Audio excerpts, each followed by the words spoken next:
Mas aí vamos começar nesse calor, nós vamos, né? É, Vamos começar no calor. vamos lá. Nessa hora, o encontro online dá uma aliviada. Porque dá pra gente ficar sentadinho em casa e tomando água geladinho o tempo todo, né? Ô, Se tiver em casa, né? Se tiver em casa, pois é. Quem está no intervalo do trabalho aí tem que dar uma contornada. O calor tá caprichado, viu? Mas não vou reclamar, não, porque eu tô até com medo da chuva que vai vir no verão. Então é melhor a gente, né, nem Conformar. reclamar, ô, né? Paulo, Diga. já fomos avisados aqui no jornal, meu esposo falou, eu não sei qual jornal que ele estava vendo, que probabilidade de uma chuva fortíssima de granizo. Pois é, tá vendo? Porque olha só, a gente não teve inverno direito, né? Não deu nem tempo da gente tirar as blusas de lã de dentro do guarda-roupa, porque o inverno foi mais quente do que frio. É, Primavera, segundo, terceiro dia de primavera, a gente já está desse jeito. Quando chegar o verão, que realmente vem a época das chuvas, é preocupante porque a chuva vai vir desastrosamente. Ela tem que começar ju- a vir devagarzinho para preparar, justamente. né, para dar uma aliviada. Né? A gente não tem É, mar aqui em Minas, então a gente vai molhando o pé na mangueira, vai aguentando aí do jeito que dá. do jeito que dá. Pois é. Quando eu era criança, ia todo mundo pra rua tomar banho de mangueira na rua. Hoje, esses meninos não fazem mais isso? Não teve infância? Pois é. E numa hora dessa, tá todo mundo, já tinha todo mundo chegado da escola, tava todo mundo na rua tomando banho de mangueira, no meio da. Nossa, que maravilha. É uma Pois é. maravilha. Então vamos lá, gente. Vocês já Vamos. começaram a receber alguns materiais, né? Que a gente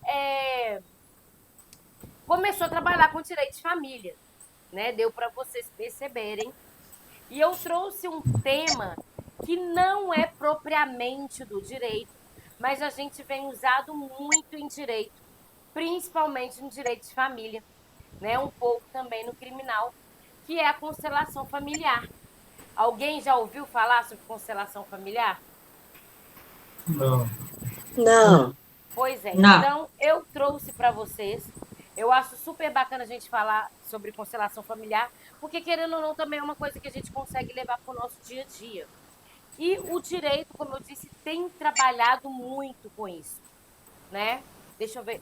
Tamires, tem alguém pedindo socorro lá no grupo que não está conseguindo conectar. Acho que é a Ângela. Vou lá agora, Ana. Tá, acho que ela não está conseguindo conectar, não. Mandou aí no grupo. Tá? Ela gritou, socorro, tá lá no grupo. Amigos, não estou conseguindo. Ela tá falando lá no. Então, gente, a constelação familiar, ela é uma prática considerada terapêutica, tá? Ela não é reconhecida pelo Conselho de Psicologia. Ela não é reconhecida como terapia. Mas muitos psicólogos vêm trazendo essa prática para a rotina, né, quando eles estão tratando principalmente questões familiares, tá? E a gente vai ver isso muito. Vocês vão ver que com o tempo que a gente for falando sobre constelação familiar, a gente vai começar a identificar algumas coisas que a gente mesmo já aprendeu a usar no nosso dia a dia, tá? Então, o que, que é? É um método terapêutico de conversação, de tratar algumas coisas mais internas dentro da família, tá? Usando o psicodrama, né? Tem uma dramatização. É criado um tipo de teatro em grupo para debater determinadas circunstâncias. E vamos colocar um exemplo. Vamos supor que eu sou irmã da Inês e a gente tem um problema desde a infância que a gente não consegue resolver. E aí a gente procura, né, a constelação, grupos que praticam constelação familiar para tentar resolver essa situação. Naquele momento, quando a gente expõe a nossa situação, aquele grupo dramatiza a nossa vida. A gente enxerga de fora todas as questões que a gente, dentro da situação, não costuma observar, né? E aí tem um choque de realidade muito grande. E essas conversas, essa maneira de chegar, né, a questões muito íntimas, familiares, tem dado muito certo no mundo inteiro. E alguns métodos da constelação familiar estão sendo levados, né, para outros ramos da ciência, como o direito. Eu coloquei o nome para vocês do teólogo e filósofo, né, que é um pesquisador alemão, que trouxe a constelação familiar.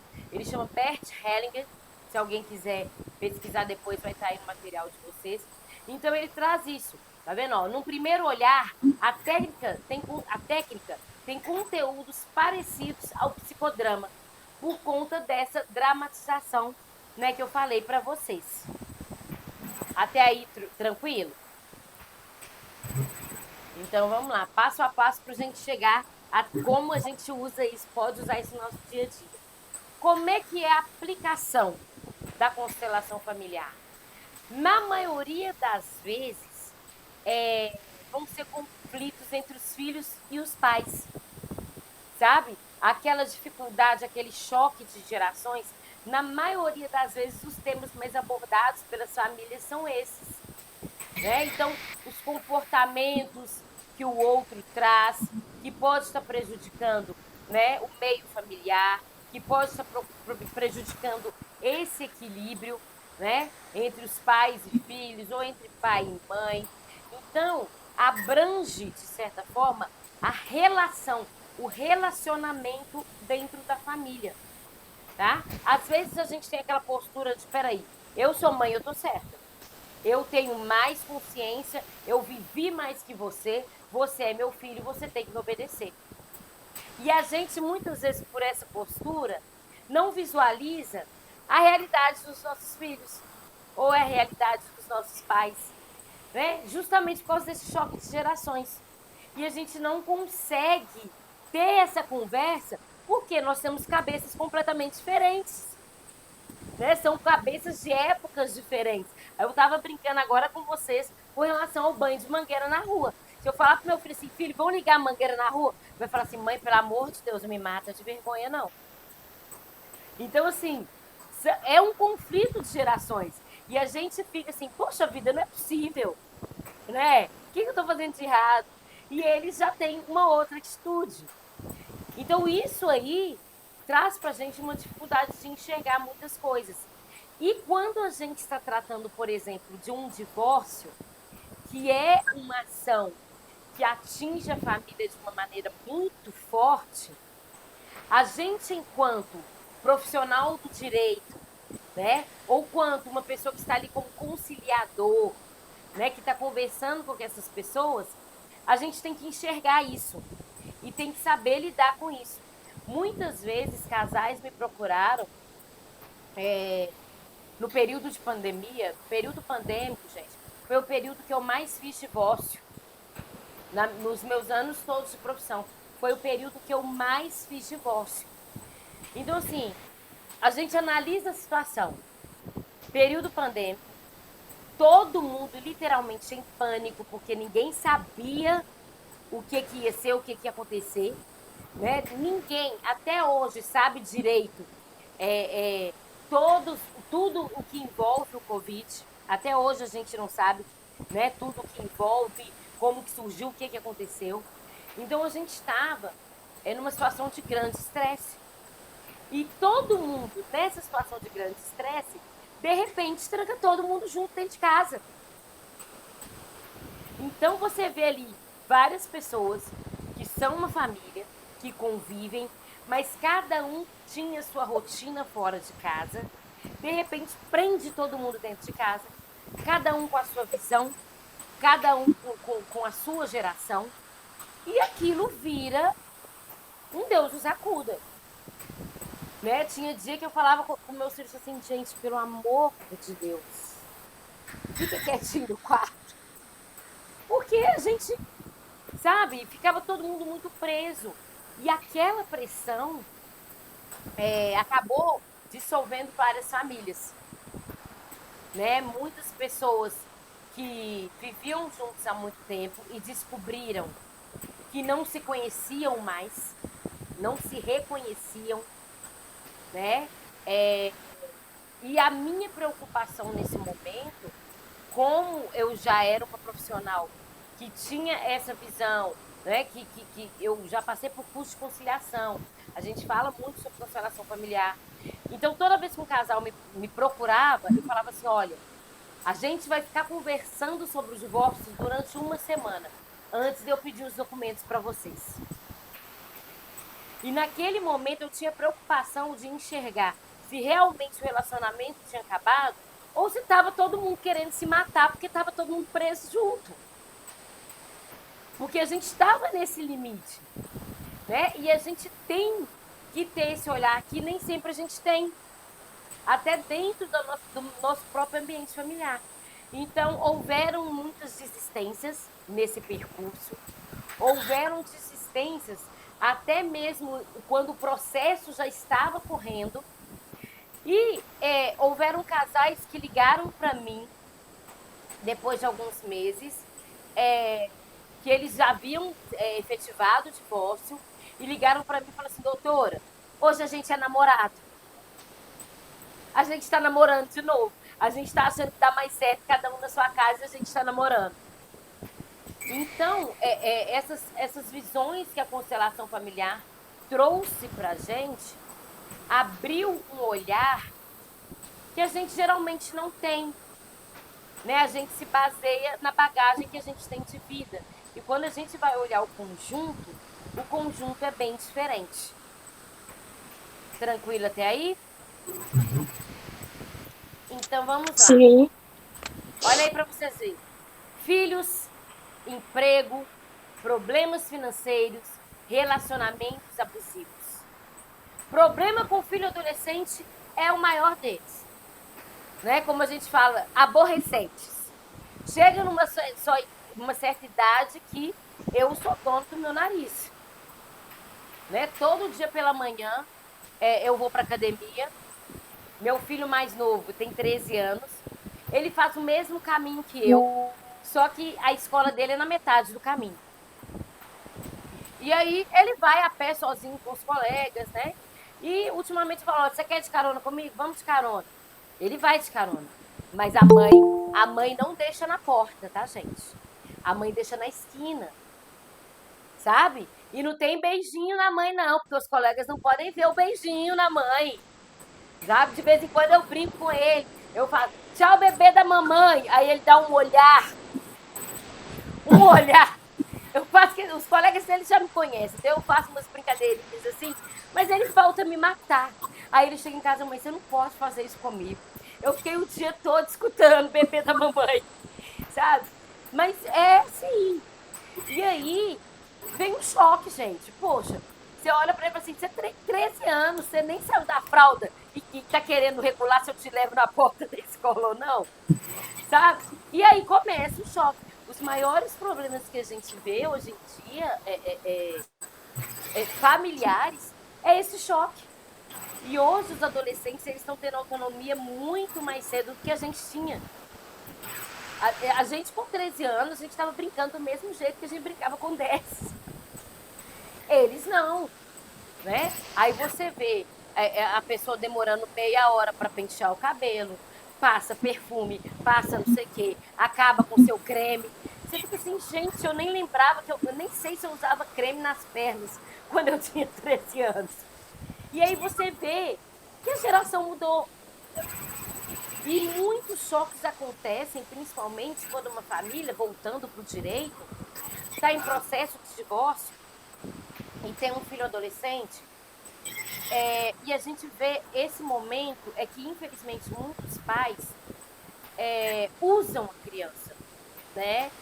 É aquele jogo de você morando comigo, você vai ter o videogame que você quer, você vai ter o celular da moda, né?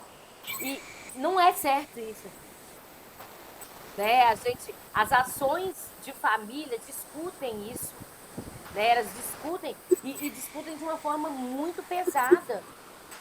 Né? Porque tem uma manipulação da criança naquele jogo de quem vai ficar, sabe? A criança vira uma moeda de troca.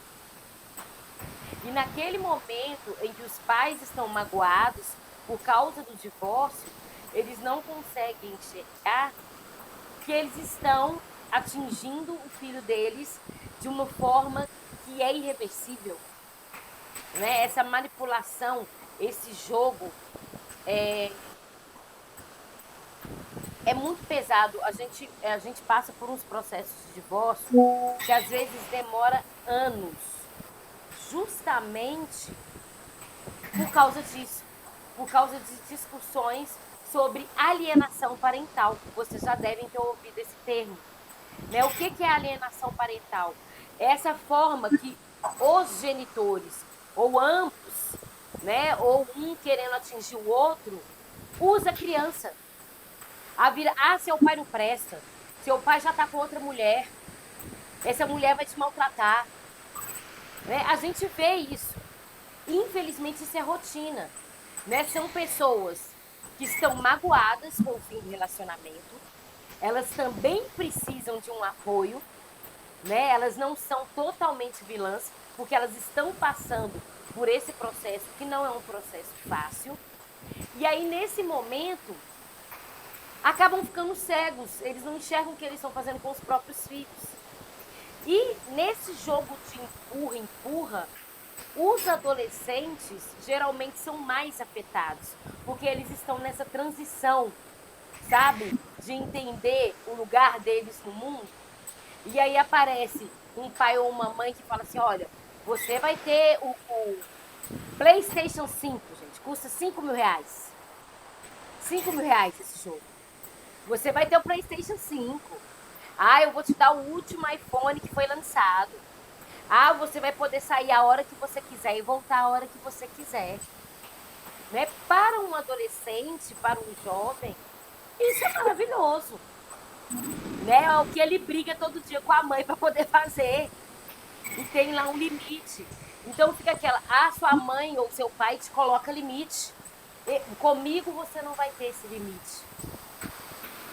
Então, um dos pontos mais graves que a gente vê dentro dessas discussões familiares e que são levados à justiça junto com o processo de divórcio, porque isso é discutido no processo de divórcio, são questões literalmente com os filhos que estão nessa fase, sabe? Os muito novinhos não entendem, né? Os mais velhos já têm o seu posicionamento e já conseguem distinguir que, peraí, eu não estou à venda. Agora, os que estão nesse meio do caminho, é muito difícil. Né? E aí a gente vê um jovem que vai buscar acalanto, vamos falar assim, na bebida, nas drogas. E aí vira uma bola de neve. E os pais estão tão sofridos com a própria situação do divórcio que não conseguem enxergar isso. E aí o profissional do direito, ou alguém da constelação familiar, ou alguém como vocês, que agora estão recebendo esse conhecimento, tem que conseguir enxergar fora disso tudo para poder tentar ajudar. Né? A gente vê muita família sendo destruída, por quê? Por causa de dificuldade financeira. Não é porque está faltando o dinheiro, mas que nós viemos de uma geração que o homem estar desempregado e a mulher está trabalhando afeta ele intimamente. Ele pode não exteriorizar isso, mas ele sente. Ele fala, poxa, eu vim de uma geração em que o homem mantinha a casa e agora eu não estou conseguindo emprego e a minha esposa está resolvendo tudo isso.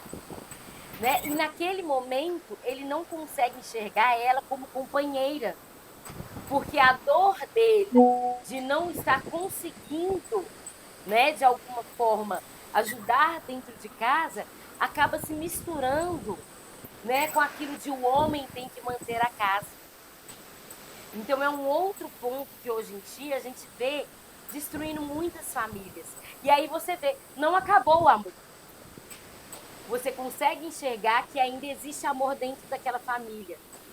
Só que tem outras coisas por trás disso tudo que vai arrastando a família toda para aquela situação, né? Então, os problemas financeiros são também problemas que a gente vê muito sendo colocado na mesa na hora de discutir em divórcio, sabe?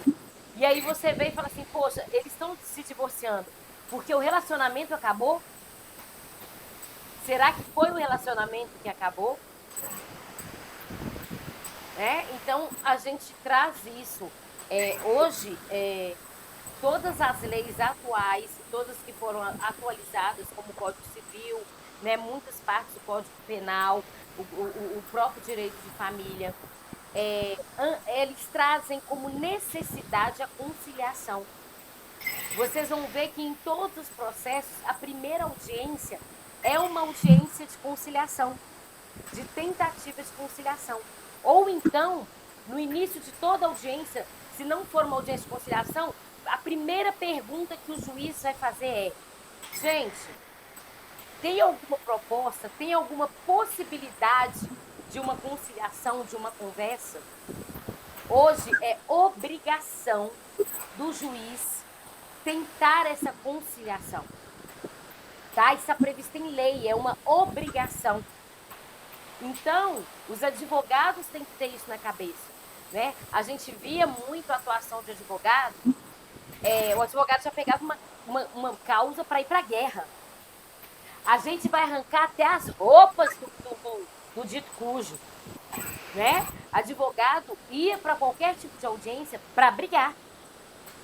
Estava preparado para brigar. Então, uma audiência era um litígio. Era um lado contra o outro. Hoje, não.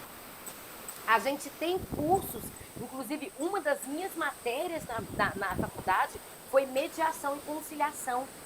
A lei traz agora essa obrigação da gente perguntar, olha, se tem alguma coisa, alguma situação que ainda dá para encaixar, vamos colocar ela aqui na mesa, vamos conversar? Tem alguma possibilidade disso acontecer? Tem alguma possibilidade de não precisar ir para o litígio?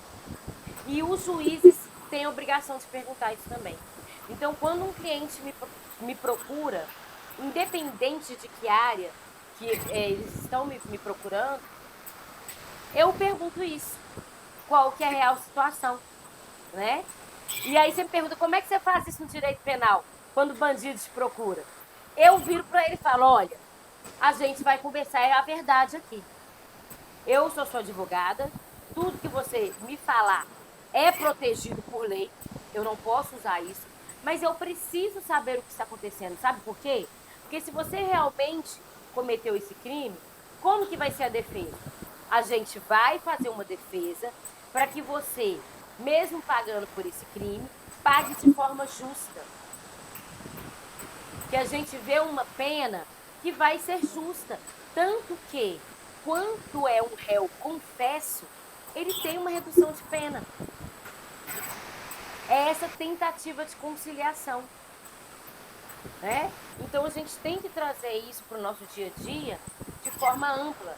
A gente tem que visualizar em outras áreas, né? A gente traz primeiro para dentro da casa da gente, porque a constelação familiar é voltada para a família, né?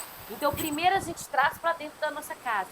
A gente tenta trazer essas pequenas mudanças, tentar enxergar como quem estivesse de fora, para depois a gente também começar a enxergar em várias outras áreas da nossa vida.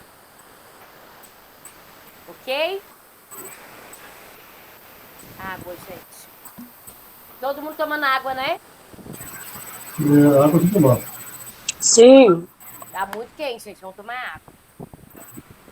Vamos lá. Tem muita gente que fala que a constelação familiar traz como se fosse uma maldição da família. Não é uma maldição. Qual que é a visão da constelação familiar?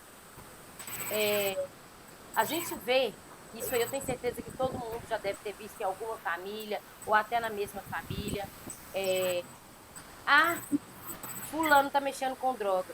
Nossa, mas ele puxou um tio dele que mexia com droga, então. A gente vê muito isso. Fulano tá aprontando demais. Nossa, ele tá igualzinho ao avô dele que fazia a mesma coisa. A gente vê muita frase assim dentro da família. Não sei se vocês já repararam. Ah, ciclano, nossa, ciclano é mulherengo, vive traindo a mulher dele. Ah, mas é igual o tio dele, fulano de tal, era a mesma coisa. O que a constelação familiar traz pra gente? E eu tenho certeza que todo mundo já viu uma frasezinha assim dentro da família. Tem certeza, sabe? E o que a constelação familiar fala sobre isso? Olha, isso não é uma maldição dentro da família. É uma situação subconsciente. Havia um tio na família que tinha muito problema com droga e a família não aguentou aquilo e acabou que aos poucos esse tio foi sendo segregado da família.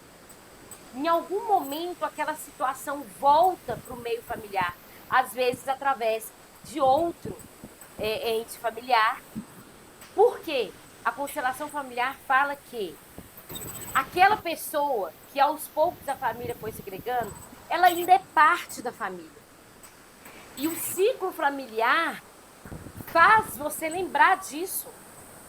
Olha, aquela pessoa ainda é parte da família, né? Ela cometeu um erro, ela está em sofrimento, ela pode ser um dependente químico ou cometer um crime, mas ela é um integrante da família, independente do que essa pessoa fez.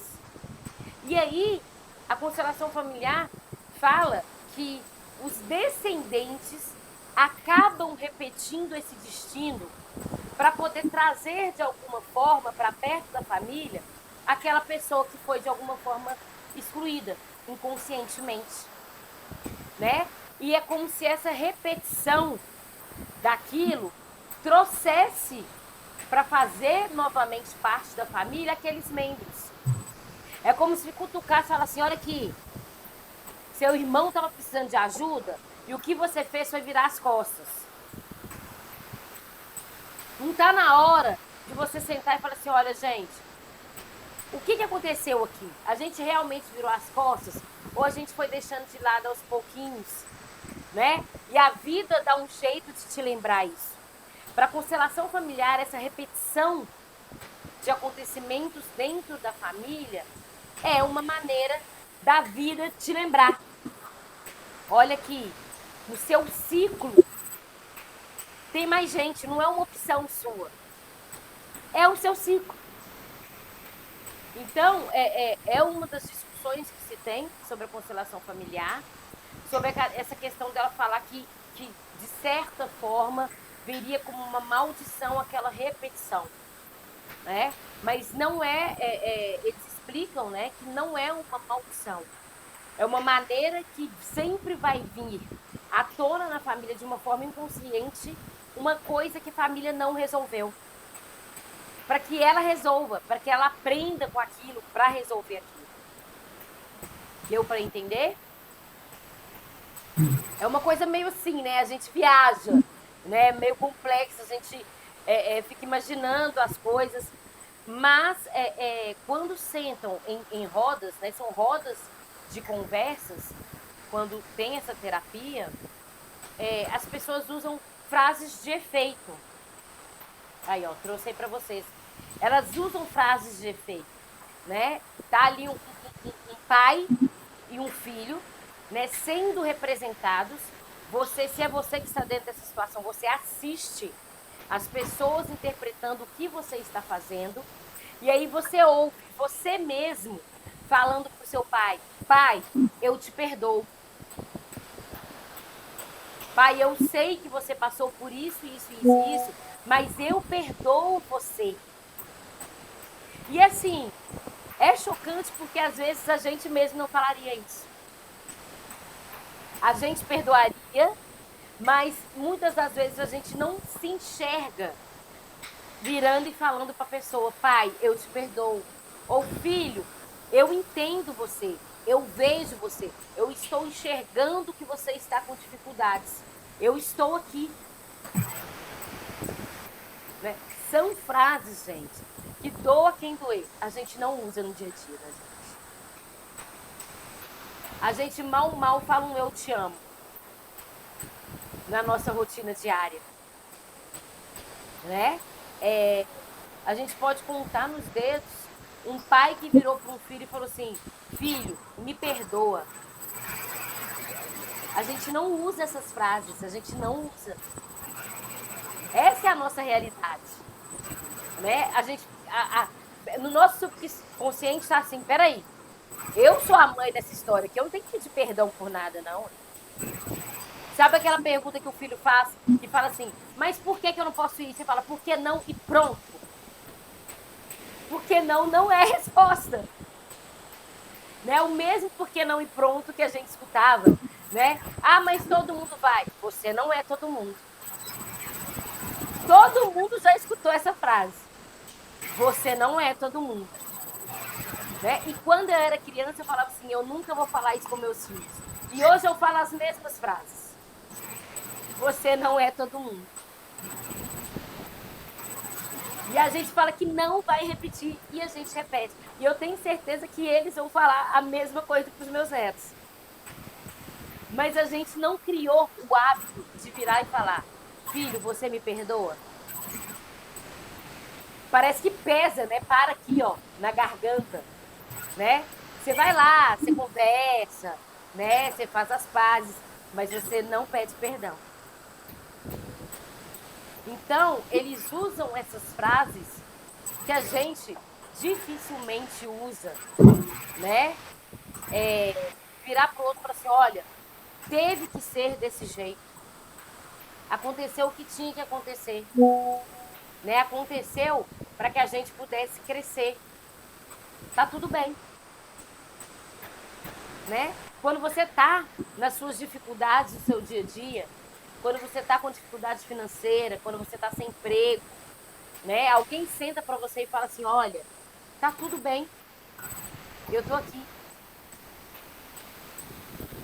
A gente não tem o costume de ver uma cena dessa. Eu estou aqui. Só isso. Não precisa falar mais nada. E às vezes são frases que poderiam mudar um ciclo. Né? Voltando lá para a mesa, né, do divórcio, quando os pais estão cometendo alienação parental e falando: olha, filho, eu vou te dar o videogame que você quer, o telefone que você quer, se você for morar comigo, né? Ah, o seu pai está com outra mulher já.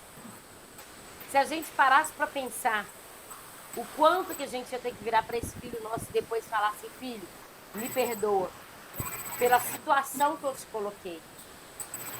De colocar o filho numa situação de ter que escolher entre o pai e a mãe. Eu falo isso com meus clientes. Olha a situação que você está colocando no seu filho. Você está colocando nas costas da criança uma obrigação de escolher entre o pai e a mãe. Olha o quanto que isso é pesado para uma criança, gente. Você está pressionando uma criança para escolher. Como assim uma criança escolhe entre o pai e a mãe, que até outro dia viviam todos juntos? E no meio da confusão do divórcio, você quer que ela vire e fale: eu prefiro meu pai ou eu prefiro minha mãe, por uma briga de ego? Porque isso é briga de ego. Que a gente sabe que o melhor para a criança é ter contato com os dois. E ali a gente vê uma briga de ego.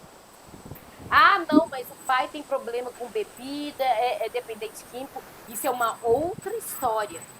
Mas mesmo o pai sendo dependente químico ou tendo um problema com bebida, você não vai falar isso com seu filho.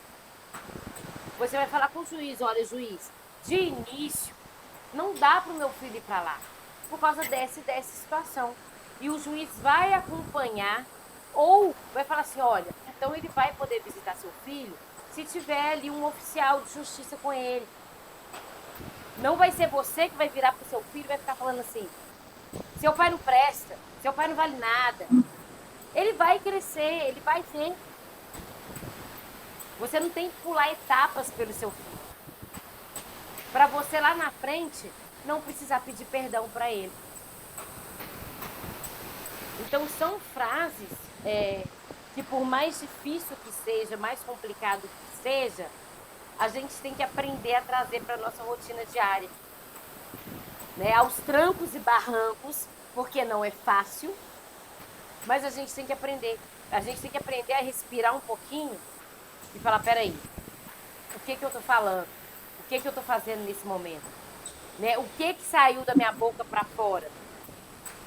Né? Porque tem muitas vezes que sai da boca para fora, mas não sai do coração. E a gente sabe disso, que a gente fica chateado depois. Então essas frases são frases que a constelação familiar traz para você aprender a conviver com ela. Porque eles sabem que a gente não sabe conviver. Né? Isso de pedir perdão, que é uma das mais difíceis, né? De virar pro outro e falar assim, olha, eu vejo, eu estou te vendo, eu estou enxergando o seu sofrimento nesse momento, né? É um profissional da justiça, independente de quem seja, tratar aquelas pessoas naquele momento da audiência com respeito. Porque ninguém, gente, ninguém quer precisar procurar um advogado. Advogado é igual médico. Ninguém quer precisar de um médico. Ninguém quer precisar de um advogado, gente. Quando alguém procura um advogado, ele já vai te procurar chateado com alguma coisa. Seja com o divórcio, seja questão financeira, independente da área do direito que for, ninguém procura um advogado porque vou me divertir procurando um advogado. Igual médico. Ah, vou ali no médico me divertir. Ninguém faz isso. Então, quando uma pessoa chega para te procurar, quando uma pessoa chega na frente do juiz, né, o mínimo que esse profissional tem que ser é responsável com aquelas pessoas. Aquelas pessoas não estão ali se divertindo. Né? Elas passaram por um processo desgastante até chegar ali. E aí a gente vê, infelizmente, muitos profissionais, inclusive juízes, numa situação totalmente desrespeitosa. Né? A gente vê revitimização nas questões penais. Por exemplo, vítimas de estupro. Você ainda vê juízes perguntando para a mulher que roupa que ela estava usando. Você ainda vê isso. Né? É aquela situação, gente, eu poderia estar pelada, mas ninguém podia colocar a mão em mim. Ponto final. É crime. E infelizmente você ainda vê juízes falando isso. Diga, Inês. Liga esse microfone. Tudo que você falou, desde a primeira fala, tem muita coisa a ver, assim, todos nós temos uma história nesse meio, né? Agora, essa última que você falou aí, que roupa que você estava vestida, eu falei isso há uns meses atrás, num episódio, uma mensagem que nós recebemos, coisa de grupo, uma mulher que foi atacada violentamente, 6 horas da manhã, indo para o trabalho, e ela fazia isso por muito tempo. Um homem estava andando normal na rua, ela achou, ela não pôs maldade, está indo trabalhar. Quando chegou num local que tinha um trilho entre a cerquinha de arame e tal, ele empurrou ela lá para dentro e saiu arrastando ela. Enfim, aconteceu ali tudo que puder imaginar. Ela estava... Travou, Inês. Travou a câmera da Inês. Travou só para mim? Imagina uma pessoa, né? Desde um juiz, um delegado, um advogado, um próprio ser humano igual a gente, né? Fazer esse tipo de pergunta para uma mulher. Com que roupa você estava? O noivo dela, perto dela ali e tudo. Ele quis interferir tudo, o advogado falou para ele, não, Não pode. Né? Não pode, tal. O advogado podia. Ela simplesmente tentando se equilibrar emocionalmente, explicou, eu estava indo para o meu trabalho, eu pego o trabalho X horas, e esse caminho é que eu faço há muito tempo, nunca imaginei que ia acontecer isso. Então, assim, é muito triste isso, né? A gente vê, tem um filme, numa das listas que vocês vão receber, que fala sobre revitimização. Eu acho que não é essa semana, gente. Eu tô achando que é só no módulo 2. Mas fala sobre revitimização, sabe? Uma vítima, a gente está falando de violência sexual, por exemplo, uma vítima de violência sexual, ela revive o crime várias vezes até o julgamento, sabe? Você vê, ela passa por aquela situação, aí o policial que vai atender a ocorrência pergunta para ela o que aconteceu, ela tem que falar tudo, aí ela vai fazer corpo de delito, ela tem que passar por tudo aquilo e falar tudo. E aí ela vai para a Polícia Civil para prestar depoimento para o delegado. Tem que falar tudo novamente. E aí quando chega no juiz, aí você ainda escuta do juiz uma pergunta dessa, que não tem relevância nenhuma. Eu já parei mais de uma audiência por causa disso. Que eu não. Crimes sexuais, gente, quando eu atuo, isso é uma opção minha, tá? Eu atuo pela vítima. Eu não atuo pelo infrator. Nesse tipo de crime, eu não atuo na defesa, não atuo.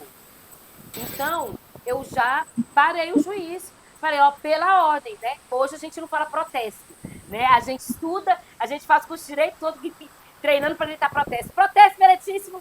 A gente não grita. A gente fala pela ordem. E aí eu falei, pela ordem, qual a pertinência da roupa que ela estava usando? Em que isso vai mudar o processo? Eu falo mesmo. E eu falo brava. Porque é uma falta de respeito. A pessoa fica revivendo aquela história, né? Até conseguir a condenação do autor. E isso é uma falta de respeito tão grande. Eu acho que é uma falta do ser humano parar, igual a Constelação traz pra gente.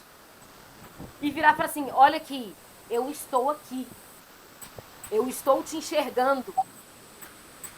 Né? Eu estou enxergando você. Então, hoje, né, com o advento de várias leis que protegem a mulher, com a Lei Maria da Penha, as autoridades têm a obrigação de minimizar essa revitimização. A PM já fez um boletim de ocorrência, o delegado não vai perguntar o que já está escrito lá. Não vai ficar revivendo aquilo. O delegado vai ler, vai falar assim, olha, tudo que o PM escreveu é isso mesmo, sabe? Para tentar minimizar esse trauma, gente. Você ficar revivendo esse trauma. Né? As delegacias de mulheres hoje em dia, quase 100% do efetivo é composto por mulheres, né? Para pelo menos, além de ter essa questão, né, de uma mulher estar mais próxima da outra numa situação como essa, né, conseguir entender um pouco mais o lado, a vítima também se sentir um pouco mais à vontade para falar as coisas que aconteceu, né? Uma pessoa que passa por uma violência como essa, imagina contar para um homem que está ali, mesmo enquanto profissional, tudo que você passou, tão próximo do momento que você passou. É um pouco pesado. Então, eles estão tendo mais esse cuidado, mas infelizmente ainda tem essas pessoas que não têm empatia suficiente, né? Que tem que ir lá dar uma lida sobre constelação familiar, sobre mediação, sobre conciliação, para entender esse acolhimento. Isso, eu dei o exemplo de violência sexual, mas isso é em tudo, gente. Isso é em tudo. Uma pessoa que busca você para conversar, que busca ajuda, ela está ali desarmada, né? E aquela pessoa que aparenta estar totalmente armada para cima de você, por incrível que pareça, ela também está desarmada. Quando uma pessoa chega totalmente alterada para falar com você, você quer desarmar essa pessoa? É você falar baixo. Você desarma essa pessoa. Então, assim, tem várias coisinhas que a gente pode pincelando, né, que fala, poxa, a constelação familiar foi feita para ser um conjunto terapêutico para a família. Mas vocês conseguem observar quantas coisas que a gente consegue trazer, né, para o direito, que a gente consegue trazer para o nosso dia a dia, para a nossa rotina de vida. Né? A gente consegue enxergar isso em coisas mínimas. Tem coisa que a gente fala, a primeira vez que eu ouvi falar sobre constelação familiar, o palestrante ia falando, e eu ia lembrando de situações na minha vida que eu falava assim, nossa, olha a mancada que eu dei ali. A gente começa a visualizar algumas coisas assim, né? E isso é normal, não que a gente esteja errado, mas o certo é que a gente vai enxergando isso, né? Alguma dúvida, gente? Tá tranquilo? Então vamos lá. Tem situações onde a constelação não pode ser aplicada, tá? Eu trouxe listinha para vocês e a gente vai falar por quê. Pessoas no momento de depressão intensa. Uma pessoa que está com uma depressão muito forte, ela pode sim até vir participar da constelação, mas ela tem que ter um tratamento médico próximo, né? Muitas vezes ela precisa de medicação. Então a constelação, uma conversa com ela, não é o que vai ajudar ela naquele momento, né? Você vai dar um apoio, mas aquela pessoa tem que ser orientada a buscar ajuda médica. Ah, mas eu não quero tomar remédio. Mas às vezes é necessário, né? A gente pode tomar remédio, porque não é uma coisa que a gente quer tomar, mas às vezes é necessário. Então, essa pessoa que está no tratamento psiquiátrico um pouco mais intenso, ela precisa ser orientada a buscar o médico e ter um acompanhamento médico, né? Então, a gente tem que tomar esse cuidado também, tá? Pessoas com quadros psicopatológicos. Se a pessoa ela já foi diagnosticada, por exemplo, tem uma esquizofrenia, por exemplo. Então, são doenças psicológicas, são patologias. Então, essas pessoas têm que ter um tratamento médico, né? Elas têm que ter um acompanhamento médico. A constelação familiar não vai ajudar essa pessoa, né? Por que eu dei o exemplo da esquizofrenia? Hoje, várias pessoas que possuem esquizofrenia vivem normalmente com medicação. Mas quais são os sintomas mais graves da esquizofrenia? Um exemplo, a pessoa do nada ouve uma voz e fala, olha, vai ali e mata fulano. E ela ouve, e ela comete esse crime falando, não, eu ouvi uma voz que me mandou fazer isso. Então, como que esses métodos da constelação familiar vai ajudar essa pessoa? Não tem como, né? Ela precisa ser tratada. Vítimas de traumas profundos, como a própria violência sexual. Essa pessoa tem que fazer uma terapia acompanhada, né? Não vai ser uma terapia em grupo que ela vai expor esse trauma sexual que ela teve, né? Você vai acolher essa pessoa. Você vai assim, olha, eu estou aqui, eu te enxergo, né? Você vai conviver no dia a dia com essa pessoa.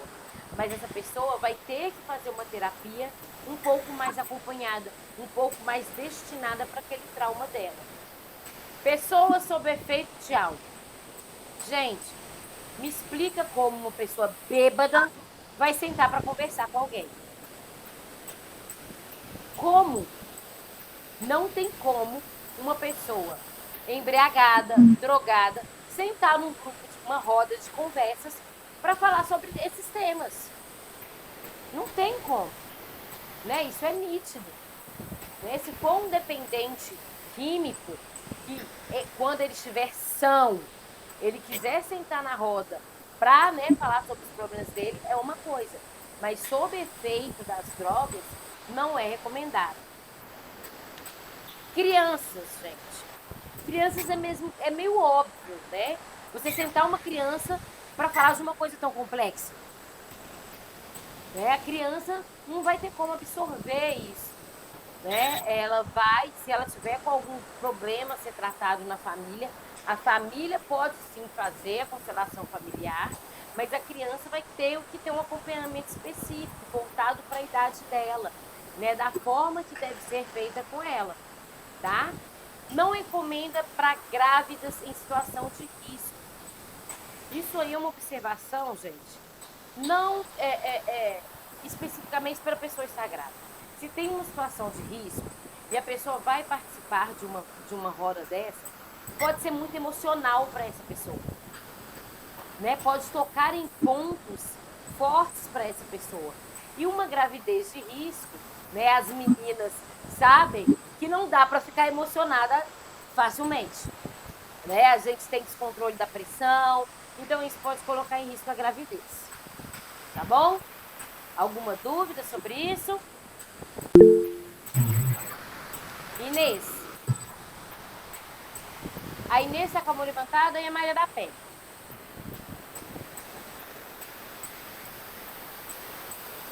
Maria da Pé.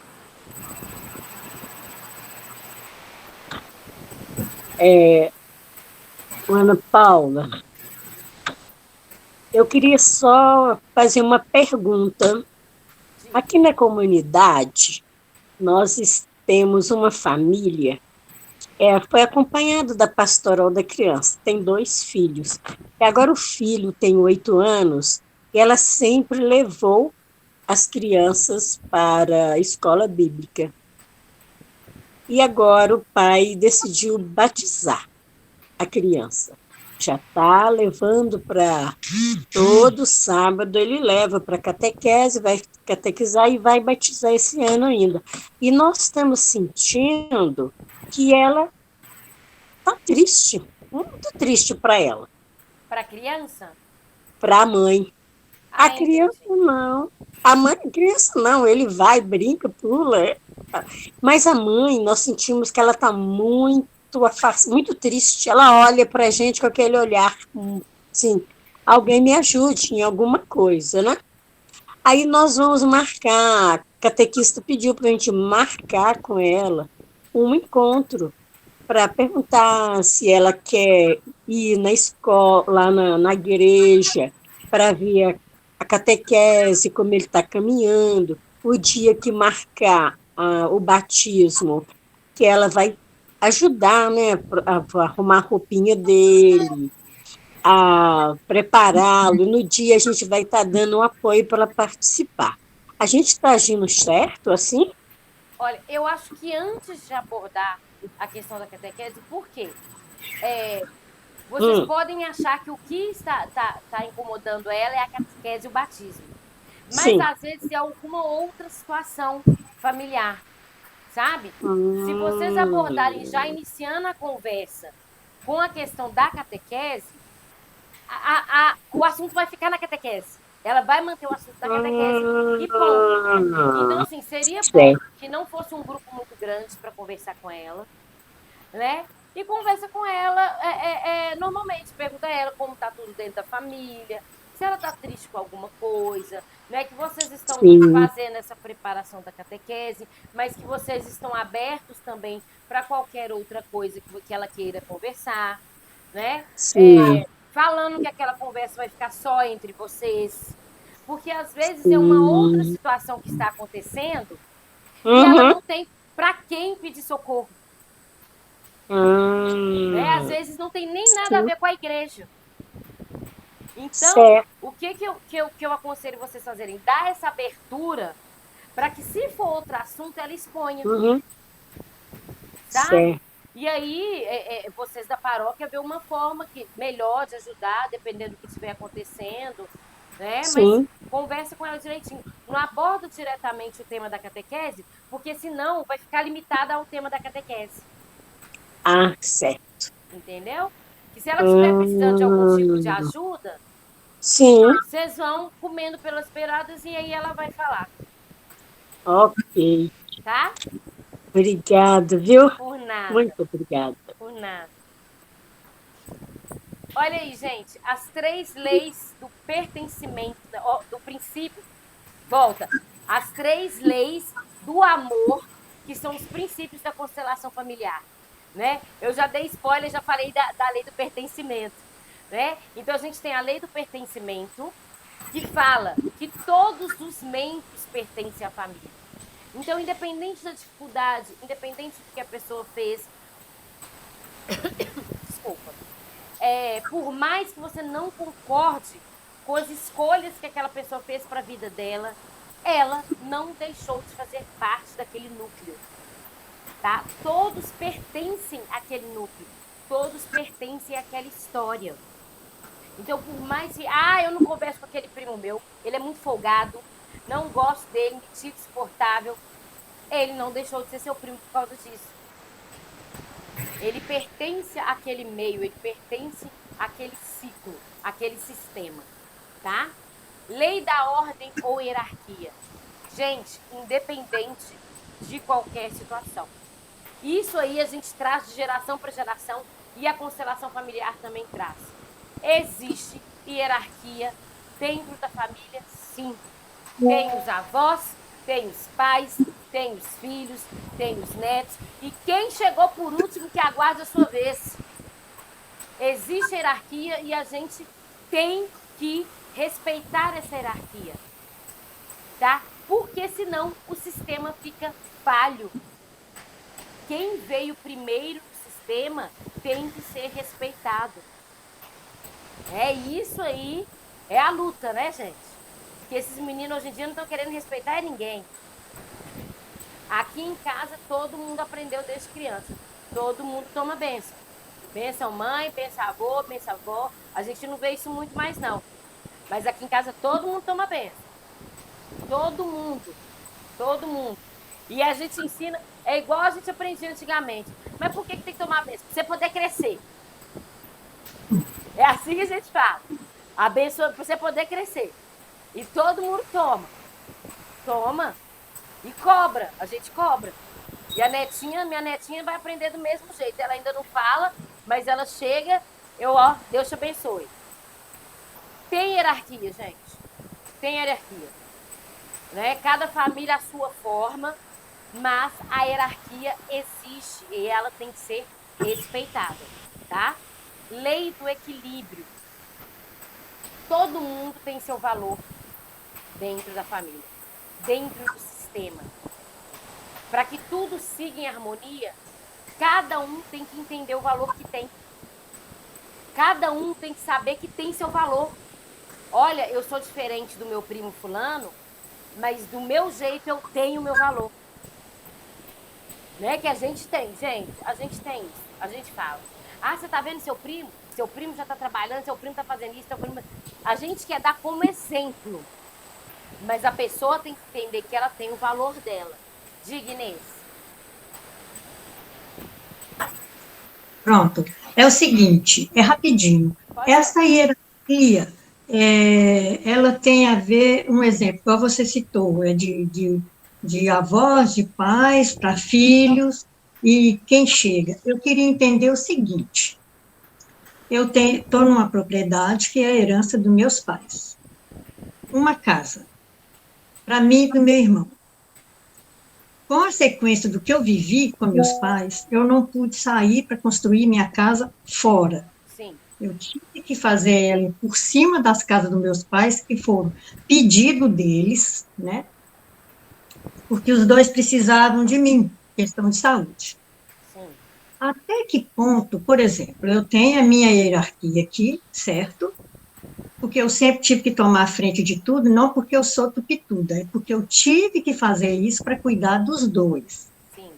Meu irmão cresceu, mas essa parte ele nunca quis compartilhar. Ele esperava só de mim, tá? Ele casou.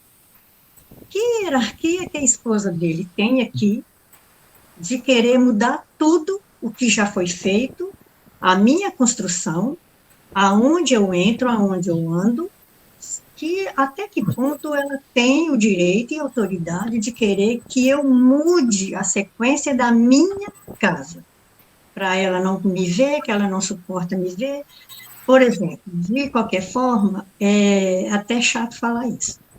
Foi o que ela me falou, que é para mim sair daqui, que ela não me quer aqui. Até que ponto eu tenho que suportar isso? Então, vamos lá, vamos falar em duas visões. Na constelação familiar, o seu sistema é o seu irmão. Uhum. Tá? Na constelação familiar, o seu sistema é o seu irmão. Tá? Na lei, direito de família. Vamos lá, gente, falar de bens de herança. O lote que vocês vivem é uma herança dos pais de vocês. Ponto final. Nenhum cônjuge, nem no caso seu marido ou a esposa dele, nenhum tem direito a nada em bens de família. Nem se ela divorciar, ela tem direito a nada aí, tá? Porque por lei, bens de família que são herdados, mesmo você casando em comunhão total de bens, não são divididos. Herança não é dividida com cônjuge. Então, legalmente, o lote é seu e do seu irmão. Ela, mesmo se separar dele, mesmo se não tem direito a nada aí.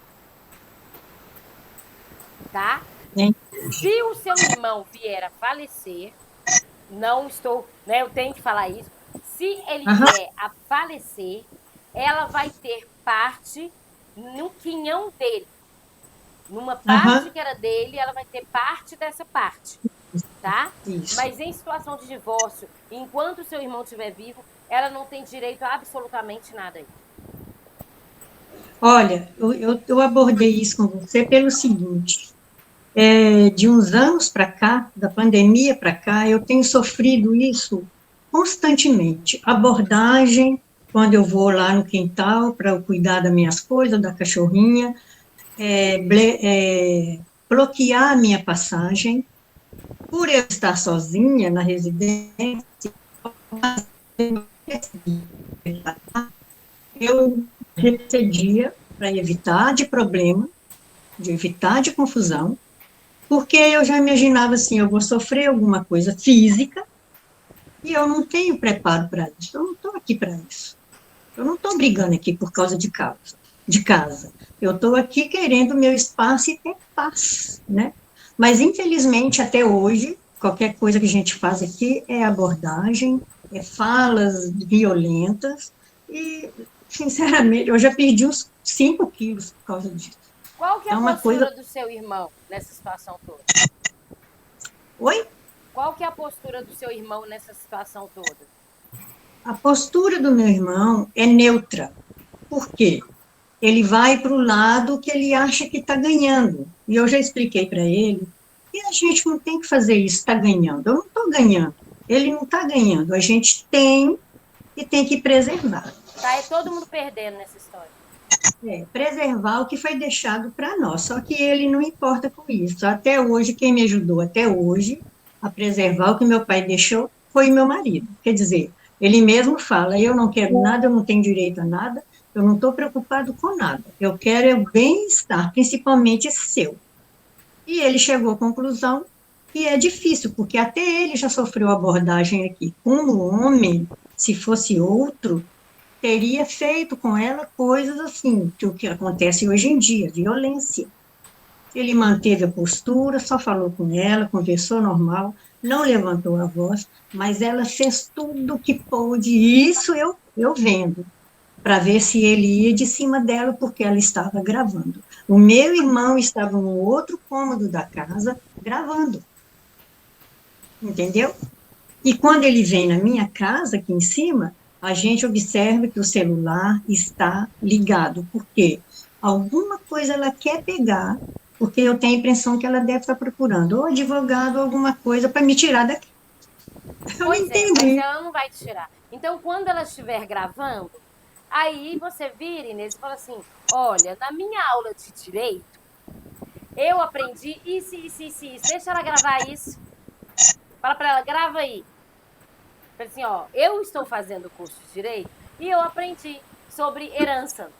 Né? Então, a situação é essa e essa. Se você quiser gravar, você pode confirmar com outro advogado. Fala para ela. Eu estou esperando a oportunidade. Né? Gente, isso é respeito. Isso é respeito, sabe?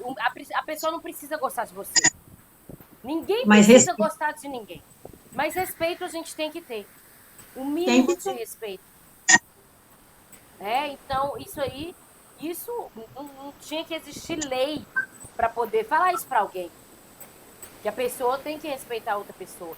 A gente vê muito problema, assim, em lotes, né, que moram várias pessoas da família, mas tem que haver respeito. Ninguém é obrigado a olhar para a cara de ninguém, ninguém é obrigado a gostar de ninguém, mas o mínimo tem que existir. Leia a lei. Diga, é Trajano? Leia a lei, né? Tem que cumprir a lei. Pois é. É complicado, sabe? Por isso que eu perguntei mais sobre a postura do seu irmão. para não criar nenhum tipo de atrito também com ele, né? Mas não tem discussão. Não tem essa dela querer que você vá embora. É a sua casa. É ela que está lá na casa do seu irmão, de favor, vamos falar assim, né? Porque aí é de vocês. Desculpa.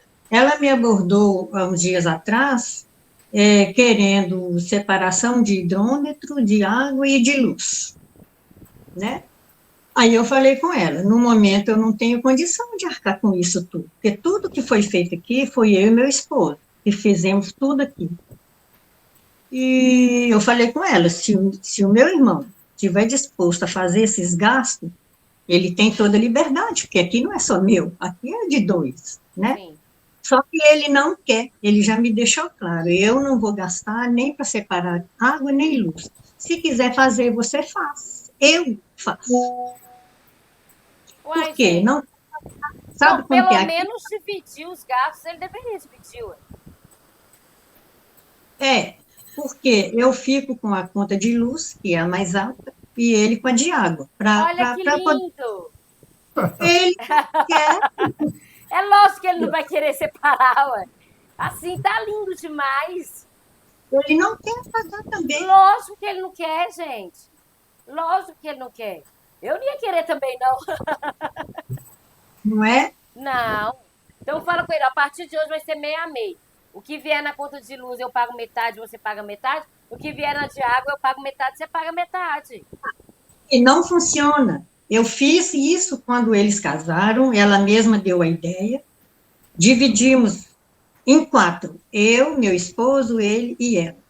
Passado um tempinho, eu cobrava, cadê o dinheiro da água e da luz, a metade? Eu não tenho. E quando Deixa eu ele cortar. fala, Deixa eu aí, cortar. sabe o que eu fazia? Eu me virava e pagava a parte dele para poder não ter problema. Quando eu não estava aguentando mais, meu esposo falou, está errado, isso está errado. Eu parei, aí falei com ela. Falei, se você estava vendo aí que estava dando certo, é porque eu e meu esposo estavam pagando a parte dele. Você Porque tinha ele que ter não ficado com a conta de água. Ainda mais que você completou as outras anteriores. Ah. Ele não vai querer separar. Para ele é lindo. Já que ele está pagando água, monta uma piscina aí na sua casa, aproveita que está calor, entendeu? Enche a piscina, né? Chama a gente para poder tomar cerveja na beira da piscina.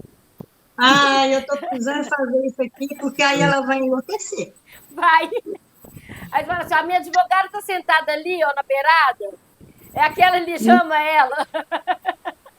Nossa. Pois é, não. O problema é, assim, que seu irmão não tem um posicionamento muito certo, né? Vai para um lado e vai para o outro. Senão era mais fácil de conversar. Mas ela não tem direito nenhum de pedir para você sair daí. Nenhum. Tá? Pode ficar tranquilo. Ela tá querendo te irritar para ver se você sai por livre e espontânea pressão. Isso. Mas eu não vou, não. Pois é, não sai não. Viu? Gente, ó, nós passamos 6 minutos no nosso horário. Batendo. Não tem problema. Não tem problema, não. Viu? Mas é porque tem gente que tem horário, mas eu acho que o pessoal já foi já. Mais alguma dúvida? A gente vai mandar. Tem muito material ainda para vocês, gente. Tem muito material. Né? Essa é a nossa última aula, sim, online. Né? Mas na sequência vai começar o segundo módulo, né? E depois o terceiro. Então eu espero que a gente vá emendando aulas por aí, viu? O presencial vai ser quando? Não sei ainda qual que é a próxima presencial de direito, mas tem uma presencial nessa semana. Não tem essa semana, Tamires? Amanhã, não tem? Eu acho que tá lá no grupo. Barreiro. Eu tenho quase certeza que é eu acho Barreiro. que é inglês e informática. Só um minutinho, deixa eu confirmar aqui agora pra gente. Tem uma na UNA aqui da Cristiano Machado. Eu acho que essa vai ser semana que vem. É? Deixa eu olhar aqui, peraí só um minutinho, que eu tô voltando nas mensagens aqui.